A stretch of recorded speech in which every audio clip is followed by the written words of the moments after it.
Hello everyone, my name is Nikki Perkypile. I'm the Achievement Coach for Health, Wellness, and Public Safety at Central New Mexico Community College. I've also been an educator for 20 years, and I decided to make this workshop today because I've gotten a lot of questions from students about how do I stay productive at home, how do I keep studying successfully at home, and those are the things that I talk about with students as an achievement coach. It's also just a personal passion of mine as an educator and a learner. I like to find out ways that are helpful for people to learn information, retain information, and be successful and reach their goals. Right now I'm making this video at an interesting time. We're all under quarantine due to virus precautions. And so this video is made particularly with that in mind because we've all been told to stay home as much as possible. So keep that in mind while you're watching this video.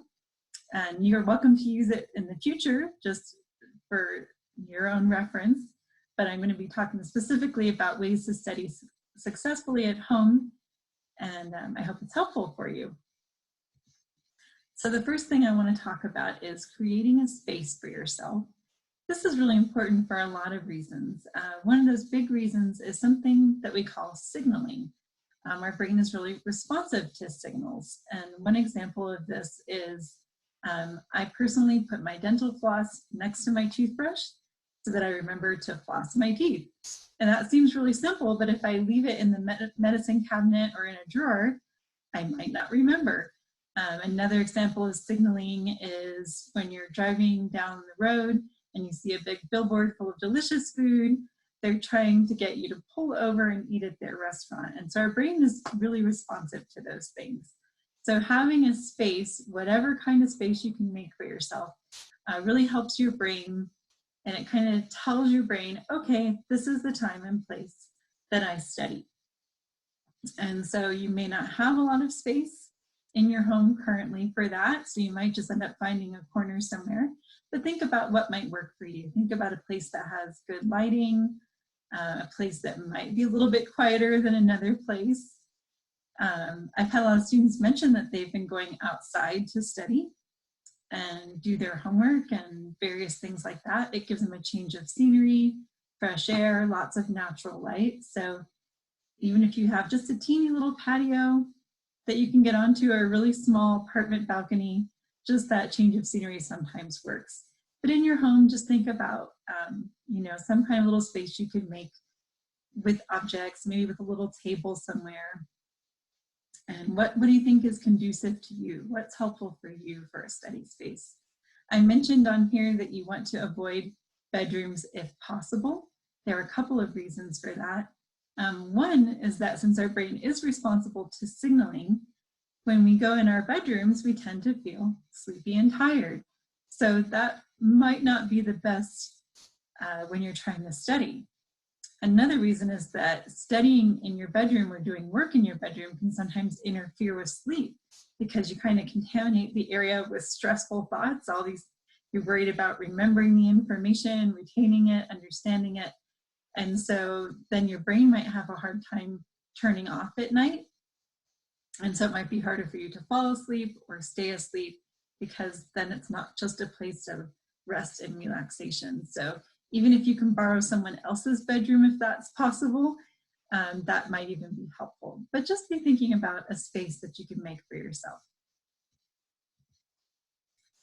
So you've probably heard a lot about this scheduling thing. And so I put in parentheses, create a flexible schedule for yourself. Humans operate on a 24-hour circadian rhythm, which are natural sleeping and waking cycles. If you think about it, humans didn't have access to electric light until, roughly 100 years ago, just depending on where you lived.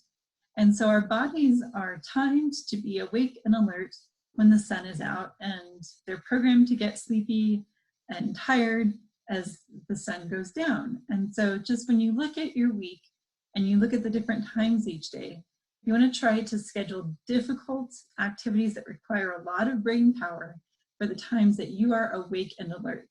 And that's preferably during daylight hours. And then schedule your easier tasks for later in the day when you're feeling tired or have less energy. So just think about it. Maybe difficult tasks for you might be reading your textbook Maybe there's something really challenging to understand in there. Maybe you have to take online exams and quizzes, and those require a lot of brain power. And so just think mindfully about your day as you look, and try to put things where they'll work according to your, your energy needs and abilities. A lot of people have mentioned that their time and days are kind of running together. Since we're all supposed to stay home, our days aren't getting broken up in the way that they usually do. And so it's been really helpful for them and for me to have to-do lists. And so sometimes I'll make one for the day. Sometimes people make one for the week. But it's helping them kind of stay on task during this crazy time. And the last thing I put on this slide is avoid self-judgment. This is a really interesting time. We've never experienced it before.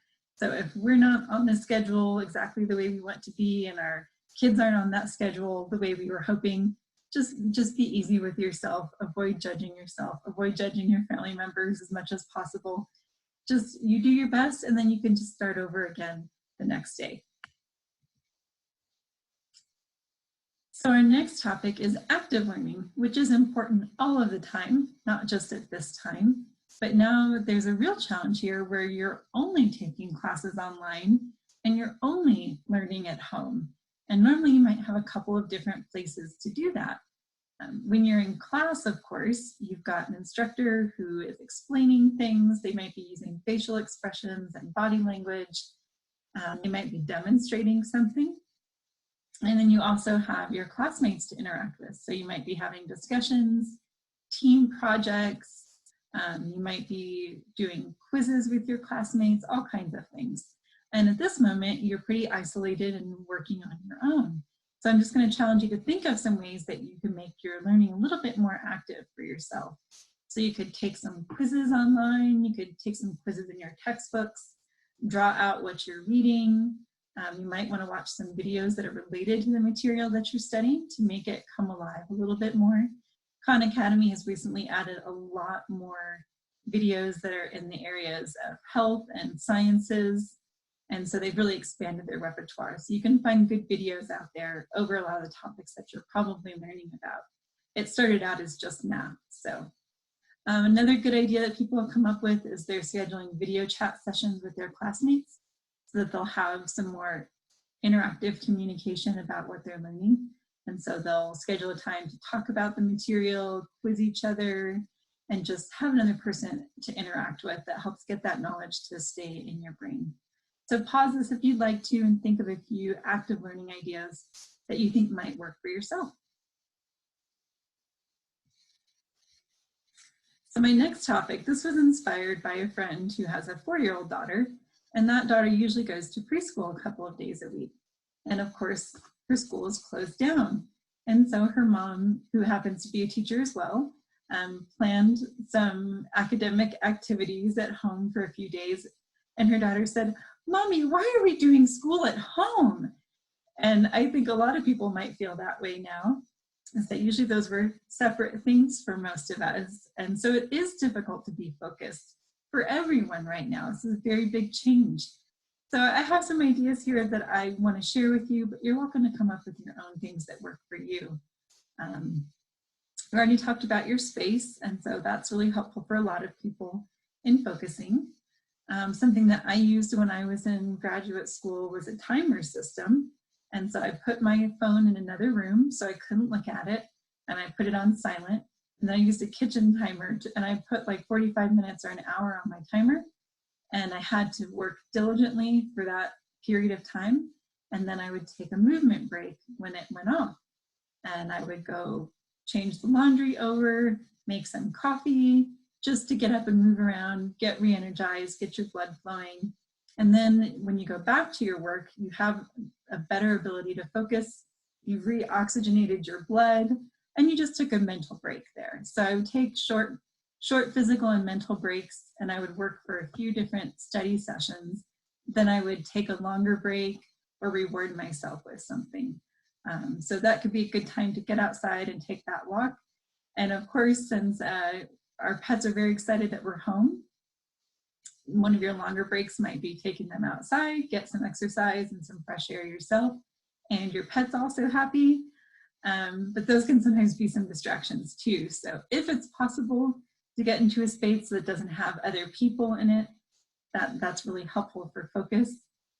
If you need to, and you share a space with people, you might want to create your own little do not disturb sign so that people in your home know when you're available and when you're not available.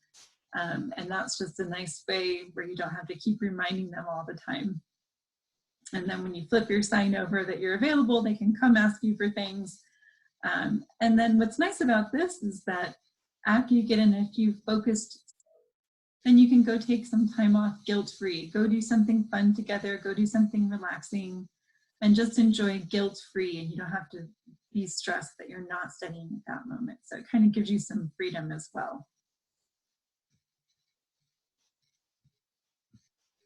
So just to review and wrap up quickly, if you want to create a study space for yourself, follow a flexible schedule, use some active learning strategies, and discover some strategies that will keep you focused. And of course, practice compassion for yourself, practice compassion for others. This isn't a time when we're all at our most productive. So we want to give ourselves a break. We want to give other people a break. Most people aren't their most productive when they're at home. So give yourself a break. And then just in case you want to take a little mental break, I put up a funny video for you. You're welcome to copy and paste that link into a browser and just get a couple minutes of laughter. But good luck to you all, and thank you for being here today.